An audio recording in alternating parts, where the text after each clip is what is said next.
So halito, so chifomia Michelle Johnson-Jennings, micha aina inkish hokopuna, chakta siya hoke. At the Rich Center, we, as our acronym implies, we work with tribal communities to identify their riches that keep them healthy today, and then develop health interventions around those to answer questions around health in general and how they'd like to become healthier.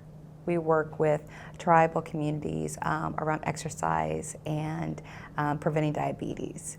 In Minneapolis, among Little Earth community, we've implemented a curriculum around increasing exercise and nutrition with the youth, and building from that more holistically with different programs such as building regalia making classes for powwows to increase exercise. With my Yapoli project that I work with, my Choctaw Nation, identifying health leaders and promoting health, and we go on a walk where we retrace our Trail of Tears. We talk a lot about what the ancestors went through for them, kind of transforming that narrative of trauma into one of hope and resilience. We work with the ladies in building their motivation to stay healthy for themselves, but also to encourage their community members to be healthy. Instead of the researcher coming in and saying, I have this idea, I'm going to implement this health intervention. With the type of work we do, we actually sit down with the tribal community member and say, what do you want to do?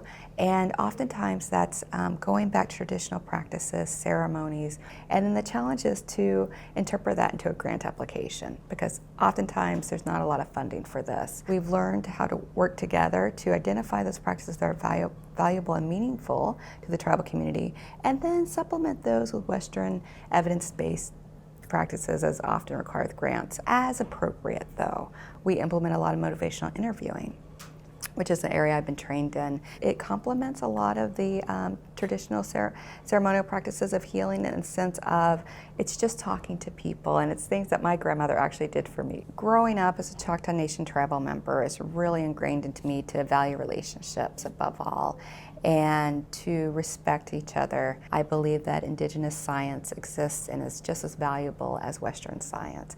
And through partnering together, we can level out the power dynamics, as well as truly become partners in addressing not only just their health research needs, but if we grow healthier within our tribal communities, we grow healthier as a society.